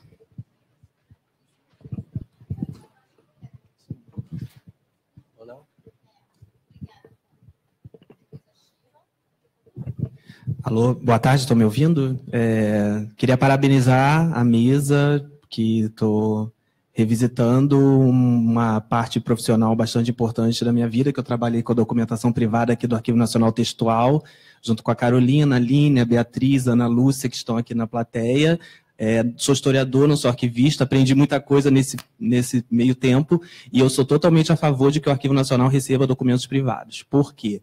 Para além da lei de arquivos, tem a Constituição Federal, que diz o seguinte, no seu artigo 216, constituem patrimônio cultural brasileiro os bens de natureza material e imaterial, tomados individualmente ou em conjunto, portadores de referência à identidade, à ação, à memória dos diferentes grupos formadores da sociedade brasileira, nos quais se incluem as formas de expressão, os modos de criar, fazer e viver, as criações científicas, artísticas e tecnológicas, as obras, objetos, documentos, edificações e demais espaços destinados às manifestações artístico-culturais, etc., etc., etc. Então, acima da lei de arquivos está a Constituição Federal. E quem é a instituição pública principal em relação ao resgate e à preservação e à guarda dessa memória? O Arquivo Nacional. Então, foi discutida aqui essa questão, para onde vão os acervos se você não sabe para onde enviar? Muitas vezes se perdem. Então, eu acho que essa discussão é fundamental no sentido de se discutir uma política de aquisição. Então, essa questão, para além da questão legal e constitucionalista, eu acho que tem uma questão política mesmo envolvida, que é para onde vai a documentação de instituições e pessoas públicas que tiveram uma importância relevante na história do país. Aí, assim, eu acho que deveria vir para o Arquivo Nacional. Quando se fala em relevância nacional, vou citar 2 casos, que são a Federação Brasileira pelo Progresso Feminino e a Associação dos Arquivistas Brasileiros. Essas 2 instituições, seus acervos vieram para o Arquivo Nacional. Eu acho que cabe, então, discutir, o GT já deve ter discutido isso, e a gente aproveita que pessoas de grande renome na área da arquivologia, participantes de diferentes instituições, eu acho que deveria, né, haver uma rede, justamente para as pessoas detentoras de acervos saber para onde ela pode doar. A linha de acervo da Casa Rui Barbosa é de literatos, a linha do MAST é de cientistas, a linha do CPDOT é elite política. Então, aí sim o doador saberia para onde se encaminhar. Eu acho que poderia haver a indicação e orientação do Arquivo Nacional caso houvesse a recusa. Olha, esse acervo não tem relevância nacional, poderia ir para o Arquivo Estadual, aí do Maranhão, do Rio de Janeiro, do Rio Grande do Sul, ou ele tem uma relevância municipal, então fica aí no Arquivo Municipal da sua cidade, público, que a questão do acesso é primordial. Então, eu acho que isso também deveria ser discutido, né? Se o Arquivo Nacional não pode receber, por não fazer parte do seu critério da política de aquisição arquivística, ele poderia orientar. Isso eu já fiz uma outra discussão aqui na época, seminário da Copra, muitos anos atrás, também o papel do CONARC, que eu vejo de maneira muito passiva nessa questão, da declaração de interesse público social desses acervos privados, enfim, que eu acho que também não sei se foi tocada aqui na mesa a questão do CONARC e dessa declaração, que eu acho fundamental também para resguardar, inclusive, essa questão do Boal, do Brizola. Um tempo o acervo do Brizola ficou lá na Avenida Brasil, se desfazendo, e aí o que faz com o acervo do Brizola, que foi um governador e um político muito importante para o Brasil? Então, eu acho que essa discussão tem que avançar. A gente, inclusive, está aqui com um projeto de recepção e mapeamento, na verdade, de acervos privados de movimentos sociais da diáspora africana. Tem um evento dia 15, que essa discussão está sendo levantada, que eu acho que o Arquivo Nacional está cumprindo o seu papel, que é de promotor dessa discussão. Então, a primeira coisa é parabenizar a mesa pela essa discussão altamente qualitativa, e a segunda questão é essa, de se pensar nesses critérios para aquisição e o que fazer com a não aquisição. Não dou para o Arquivo Nacional, o que eu faço? Jogo fora? Para onde eu levo esse documento? Então, é mais ou menos isso. Então, você fez as perguntas de $1 milhão. Quando eu fiz a pergunta e provoquei a mesa, foi justamente para tentar dar as respostas, pegar elementos para critérios que possam ser estabelecidos. E eu não consegui. Na verdade, eu sou... Assim, eu nem precisaria, mas assim, porque não sou relevante para a discussão, só que eu sou defensora máxima, assim, pela minha personalidade, pela minha formação. Eu dou muita importância para o indivíduo e para a produção do indivíduo. Então, assim, em nenhum momento eu estava pensando que alguém diria assim, não, acervos privados não são tão relevantes, não são tão importantes. Tinha certeza disso. A questão que a gente está pensando são em critérios para o Arquivo Nacional. E eu provoquei, como eu disse, eu não consigo, apesar de ter dúvidas eventualmente, eu não consigo dizer para o Arquivo Nacional não receber, até porque já tem uma capacidade instalada, então assim, não haveria por que parar com isso. E até agora, a Silvia também falou isso, a gente fez até agora de alguma forma. E uma política ela pode não ser tão bem definida quanto a gente gostaria e não está registrado, que é uma lástima, mas há uma política. E definitivamente eu sabia que ninguém defenderia que assim, não, agora devolve tudo do Arquivo Nacional e vamos fazer outra coisa. Mas eu não consegui das respostas, e essa é a principal discussão do grupo, é estabelecer critérios. Porque relevância nacional pensa numa coisa mais ampla do que relevância nacional. Sim, não, isso não é um critério estabelecido, isso é um ponto, é muito difícil. Não foi. A pergunta foi por que o Arquivo Nacional deveria receber. Aí nós dissemos, nós respondemos. Você pode não gostar da resposta, nós demos uma resposta. Desculpa. Os critérios não. Não foi isso que eu quis dizer. Tem que ser para o outro dia, porque hoje também essa sessão está muito longa, né? Mas você pode ser. Vitor, desculpa, talvez eu tenha dado a entender que vocês não responderam a minha pergunta. Vocês responderam a minha pergunta, mas a minha provocação foi para que da resposta eu tentasse pensar ou trouxesse à luz de não só meu, né, obviamente, desses critérios de relevância. E, na verdade, a resposta de vocês foi não. Respondeu a minha pergunta. O que vocês acham? Vocês acham que tem que receber? Não, acho que eu tenho que receber. Acho que tem que receber porque é relevante, porque completa, mas dali do que foi dito, eu não consegui pensar em critérios. Isso, exatamente. E aí,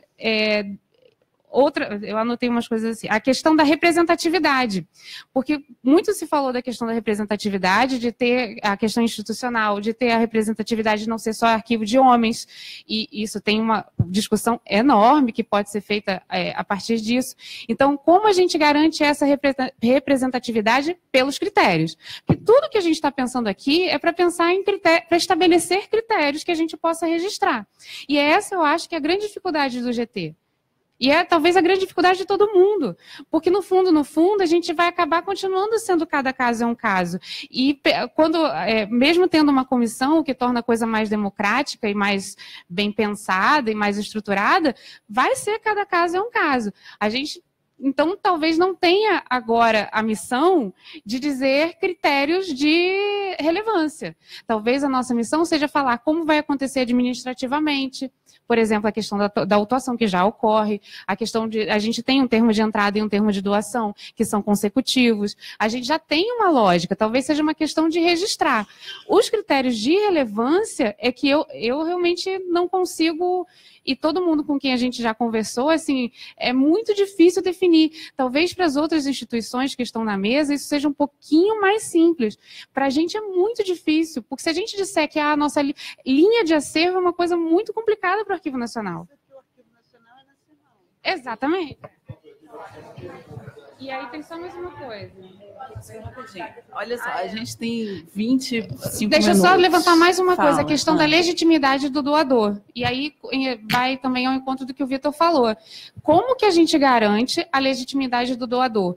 Porque o fato da documentação ter sido pública não quer dizer que ele roubou, não quer dizer que ele cometeu nenhum ato incorreto, mesmo administrativamente, e a gente diz assim, não, essa documentação é pública, eu não vou receber. Eu levantei isso no grupo. É o contrário, é aí que a gente tem que receber. Mas o que me pareceu é quando você fala assim, esse doador não é legítimo, ele não teria legitimidade para doar, a gente fala que a gente não vai receber, e aí a gente está perpetuando ou até piorando um equívoco histórico, um equívoco de uma pessoa. Então, isso é uma outra questão. Então, levantei 3 coisas. Tem mais 2, é isso? Oi? Tá, deixa eu tentar ser mais rápido. Posso falar? Como o professor Vitor falou, eu fiz um trabalho sobre arquivos privados na cidade do Rio de Janeiro, e o Arquivo Nacional detém a maior parte dos arquivos privados de entidades coletivas. Então, eu acho muito importante essa discussão de ter uma política, porque eu levantei essas questões no meu trabalho. E a questão da compra, da doação, os arquivos de entidades coletivas privadas não são comprados por nenhuma instituição. Eu provei estatisticamente, com gráficos, que os arquivos pessoais têm o seu lugar, que eu peguei a fala da professora Luciana, que ela sempre falava o lugar dos arquivos pessoais, eu peguei o lugar dos arquivos institucionais privados. E os arquivos privados pessoais, todo mundo fala que é bom guardar, e você vê que os arquivos pessoais têm o seu lugar nas instituições cariocas que eu pesquisei. E os arquivos privados de entidade não têm, e não são comprados, são apenas por doações, e o Arquivo Nacional que detém a maior parte. Então, eu acho relevante essa discussão, eu acho que vocês têm que ter uma política ou uma proposta, ou fomentar que outras instituições também peguem esses arquivos, porque fazem parte do nosso patrimônio brasileiro. Eles complementam os arquivos públicos, porque uma pessoa faz diversas coisas durante a sua vida, tanto pública quanto privada, e esses arquivos se complementam. Eu acho que só guardar arquivo público também não é guardar a memória da nação. Então, os arquivos pessoais e os arquivos de entidades coletivas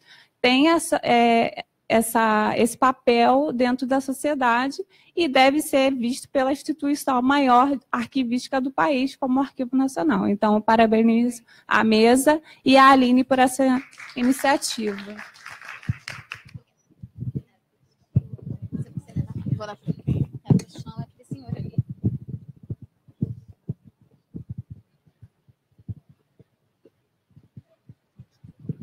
Primeiro, desculpa pelo atraso, eu perdi muito, a mesa está ótima, o assunto é relevante, vocês responderam as minhas, pelo menos as minhas necessidades. Agora, quando se falou aí que o servidor, o funcionário, o cidadão, às vezes leva para casa, eu tiro o chapéu para o professor Vitor, tá? Porque eu trabalhei 15 anos no MEC, e lamentavelmente aquela casa que fez muito pelo Brasil, ela não tem uma memória, ela não tem um grupo que se preocupa com a memória. E hoje eu me vejo obrigado a ter que fazer um projeto de recuperar uma parte da educação profissional do país, cuja memória, parte dela foi graças ao fato de eu ter a coragem de ter copiado e de ter guardado, porque muita coisa ou iria para o lixo, ou iria para a garagem que fica no anexo 3 do bloco tal, da W3X. Então, o que eu queria deixar aqui, para o próximo encontro, o próximo milênio, a próxima semana, quinzena, o ano que vem, o que for. Tentem trabalhar essa questão, já que vocês têm essa missão, o Arquivo Nacional, junto com todos os outros entes, que me parece uma mesa extremamente equilibrada, e principalmente apartidária, né? Porque a ciência tem que estar no todo, né? E não só partidária, né? Eu pedi a vocês que tentassem também promover algo para que essas instituições, como o MEC, olhassem para a sua memória, olhassem para os seus arquivos. Né? Porque o que, por exemplo, o Mobral, tudo bem, é uma fase da ditadura militar. A FINAME é uma fase da ditadura militar, mas existe material escrito, existe autores, existe passado, existe memória. Isso tudo está esquecido. Isso tudo está largado, e às vezes em lugares que vocês nem podem imaginar, que o próprio ministro atual não sabe, desconhece secretários e toda a estrutura administrativa. Era só isso, e muito obrigado. Eu passei uma tarde que a gente volta para casa acreditando que ainda há a chance da gente fazer memória e melhorar esse país. Muito obrigado.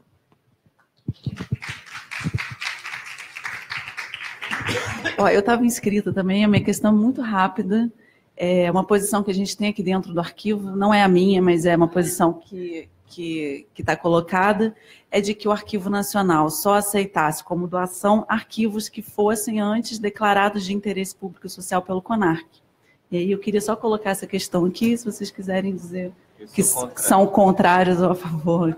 Enfim, vamos começar daqui. Não, muito rapidamente, então, já que você falou sobre isso, a declaração de interesse público e social, ela, na verdade, ela não depende, a gente poderia até dizer que o CONARC deveria ser mais ativo, mas ela não depende da ação do CONARC. Qualquer pessoa, inclusive, pode sugerir. Então, qualquer pessoa que saiba que o arquivo do Brizola está apodrecendo numa garagem, pode sugerir que o CONARC examine a possibilidade de declaração de arquivo público, do arquivo como de interesse público e social. Então, isso não independe, né? Me parece que isso... E já houve arquivos declarados que partiram de pessoas que, exatamente preocupadas com o risco de determinados acervos, solicitaram essa avaliação. Então, isso não depende do CONARC, depende do CONARC acolher e promover os mecanismos de avaliação. Com relação à sua angústia, qual é seu nome? Sheila. Eu entendo perfeitamente, porque eu sei que imagino que vocês estejam diante dessa questão, né? Que, na verdade, então, sim, é valioso, tem sentido o Arquivo Nacional ter, mas o quê? Né? Que é uma pergunta sobre o quê? Eu acho que... Eu não vou responder, obviamente, não teria nunca essa pretensão. Mas eu acho que essa é uma questão que só poderá ser melhor respondida, primeiro, a partir de um diagnóstico, né, sobre o que a própria instituição detém, né, de arquivos privados, enfim, avaliando o que considera, talvez, de mais relevante ou de mais... significativo que existe hoje. Né? Eu acho que um diagnóstico é um ponto de partida muito importante para qualquer ação. Né? Então, o que existe no Arquivo Nacional e o que existe em outras instituições, vocações de outras instituições, porque tem a ver também com essa questão. Exato, quer dizer, você vai replicar coisas ou competir no mundo dos arquivos, isso me parece um equívoco, né? Então, eu acho que o diagnóstico sobre o que o arquivo tem, o diagnóstico sobre o que outras instituições detêm, e, enfim, especialidades de outras instituições, localizando, me parece, o que poderia ser uma área prioritária de ação. É claro, você elimina qualquer possibilidade, eventuais doações. Não, porque a vida é mais dinâmica e complexa, né? Mas você pode estabelecer determinados focos, né? Ou determinadas linhas de ação, entende? Eu acho que isso só com um diagnóstico, né? Inclusive que vocês próprios são as únicas pessoas que podem avaliar o que existe de relevante, de mais importante, o que é avaliado como bom. Talvez isso não devesse ter vindo para cá, porque a gente aprende com os erros também, com os equívocos, né? Eu acho que não é nem só do que se tem, mas também do que os outros têm. Isso, mas eu falei sobre isso. O que aconteceu com o diagnóstico da Gabriela é mostrar a relevância do Arquivo Nacional em aceitar... Isso. Eu acho que é um diagnóstico sobre o que a instituição tem e um diagnóstico sobre o que as outras instituições têm e quais são as competências, né? Eu acho que esse mundo, ele é feito de complementaridades, ele é feito de parcerias e complementaridades. Não é possível inventar a roda, né? E é uma grande bobagem inventar a roda, aliás. Trabalhar em parceria, claro. A política de aquisição, como qualquer avaliação, ela tem um grau de subjetividade muito grande. O que se faz com a política é tentar minimizar um pouco disso aí com alguns critérios. Alguns critérios básicos vai ter que ter, por exemplo, vai ter restrição cronológica? Não. Sim? Não? Sei, vocês vão decidir. Agora, além dessa avaliação, desse diagnóstico que foi colocado, no documento aqui, vocês previram que essa comissão, seja lá quem vai constituir essa comissão, vai fazer um parecer sobre esse acervo. Nós, quando vamos adquirir o nosso, o parecer é fundamental, porque é no parecer que você conhece aquela documentação, e em cima do que tem aquela documentação, você justifica a relevância dela. É ali que você vai vender o seu peixe. Por que é importante adquirir o acervo desse sujeito e não daquele outro? Ou dos dois. Aí eu vou fazer, como vocês já previram na documentação, um parecer sobre aquilo, e aí você vai justificar, porque por mais que você trace critérios, é difícil você prever o nacional, né, numa instituição como o Arquivo Nacional, o que é nacional, o que é importante. De repente, uma coisa que você jamais imaginou na sua vida pode se mostrar extremamente importante numa determinada época, amanhã ou depois, que não é hoje. Então, mais do que traçar os critérios específicos, o parecer, vocês podiam traçar critérios do que tipo de informação deve constar nesse parecer para auxiliar a tomada de decisão. Vou ser muito rápido também, porque eu acho que a hora também não ajuda. Estamos há bastante tempo aqui. Mas eu acho que a questão como a Luciana estava falando, concordo com a Maricelina sobre o parecer, acho que deve-se pensar o que deve ser analisado, principalmente, né? Mais do que talvez determinar o que entrará ou não. Acho que a observação do diagnóstico é muito interessante e acho que há trabalhos já realizados, então também deve ter que se aproveitar o que já tem, porque não é só o diagnóstico do que se tem, mas o diagnóstico do que os outros também têm, até para se perceber lacunas. Não que o arquivo tenha que agir só para atender as lacunas, não é isso. Mas, em alguns momentos, você atender uma lacuna é criar também não, e você também dá um exemplo de relevância, etc. Então, as coisas ganham outra dimensão. Finalmente, eu queria dizer só o seguinte, eu sou absolutamente contrário à ideia de restringir arquivos a arquivos de interesse público e social, né? Arquivos de interesse público e social existem, tem um mecanismo interessante, etc. E, inclusive, o mecanismo que existe, ele não mexe com propriedade, nada. Ele apenas diz, e isso é correto, do ponto de vista da lei, que se eles quiserem doar né, para uma instituição pública, isso seria uma coisa interessante. Mas as pessoas podem fazer absolutamente tudo com ela, exceto partilhar, destruir e expatriar sem aviso. Fora isso, tudo pode ser feito, pode vender, pode, entendeu? Eu acho que não. A ideia de você fazer um arquivo de arquivos privados de interesse público social é restringir o Arquivo Nacional, mais uma vez, né, a uma tendência até que historicamente existiu, daquilo que é o mais importante, o mais célebre, o que é mais notável. O que é reforçar uma sociedade que exclui, que não documenta, que não dá valor a outros segmentos sociais. Então, eu sou absolutamente contrário a isso. O que não quer dizer que você não possa receber um arquivo de interesse público social. O que eu não acho é que restringir a isso é um super lamentável equívoco. Seria, né? Seria, graças a Deus. Posso fazer um comentário?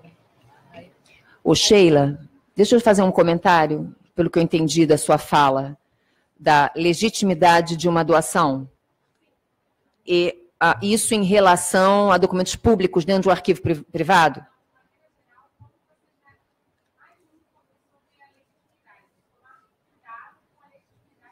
Mas isso em arquivos privados, né? Em arquivos pessoais. É porque, por exemplo, em arquivos pessoais, às vezes tem litígio familiar, ok? Tem litígio entre irmãos, entre primos, tem litígios. Então, para você saber se aquela pessoa tem... Os irmãos estão de acordo, ele é o representante, né? É isso. Normalmente não tem problema não, tá, gente? A gente levanta isso porque acontece, a gente sabe, né? Mas não é o...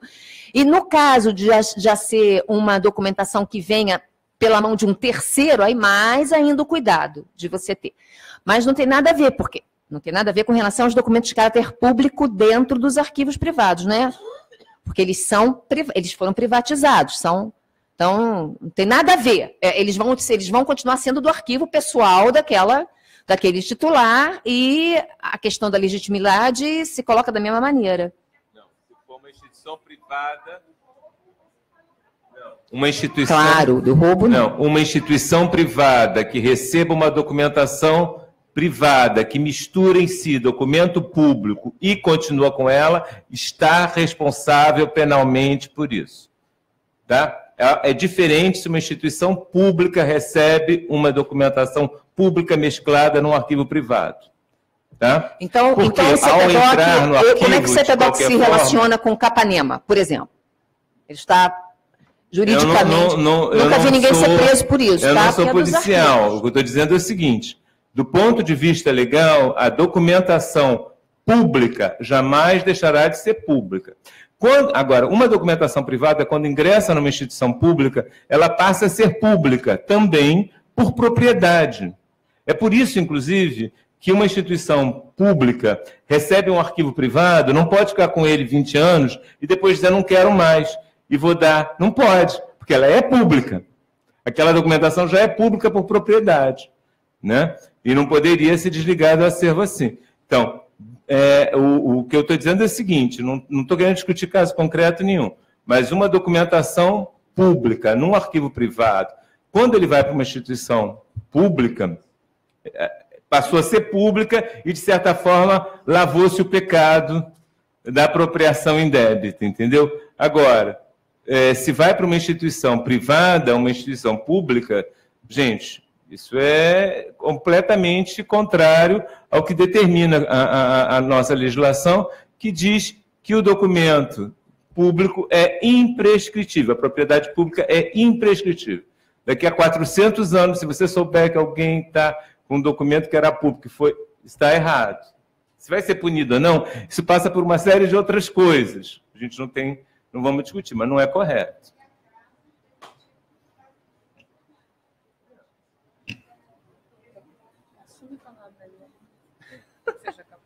Não, vai você. Só assim, essa é a natureza de quase a totalidade dos arquivos pessoais, principalmente de homens públicos, tá? E, às vezes, são documentos públicos advindos da relação do indivíduo com o Estado. Aí, né, nenhum problema. E, às vezes, não. É porque foram privatizados. Mas isso é...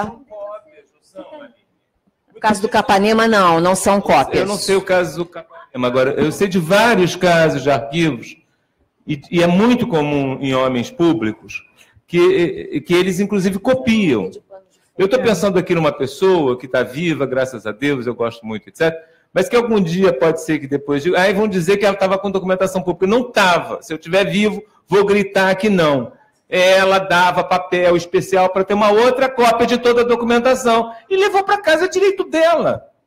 Entendeu? Direito dela. Ela tinha que se proteger e decidiu que era um risco, ela depois não saber a documentação que ela assinou, que passou por ela, que alguém podia dizer alguma coisa. Então, se eu estiver vivo, né, não sei se eu vou estar, eu grito dizendo é absurdo dizer isso contra ela.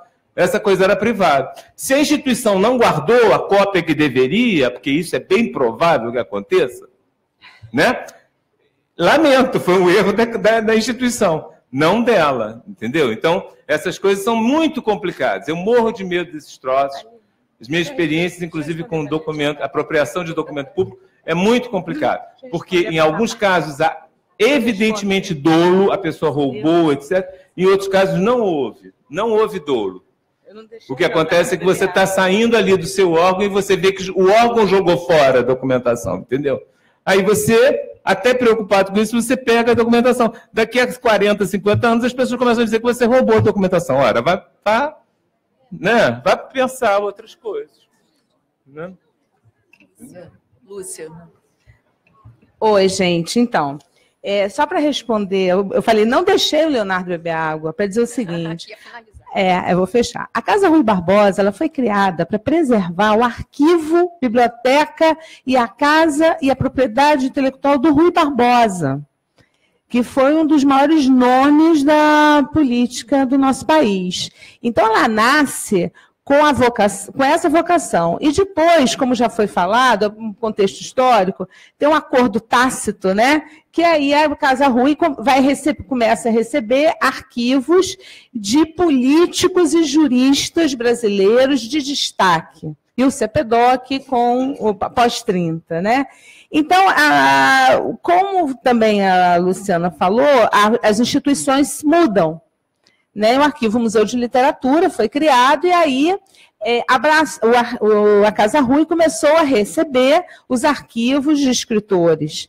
Então, também muda e a gente começou a receber também arquivos de cientistas. Então, o ideal, agora, quer dizer, o nosso desenho atual é que a gente recebe arquivos de personalidades relevantes para a história do Brasil, que contribuem para o estudo da sociedade e comunidades no país, ou que tenham representatividade no círculo historiográfico. Já os arquivos de literatura são aqueles arquivos que são constituídos por documentos de autores consagrados ou de autores que têm um significativo projeto literário em desenvolvimento. Então, a Casa Rui ela tem essas duas grandes linhas.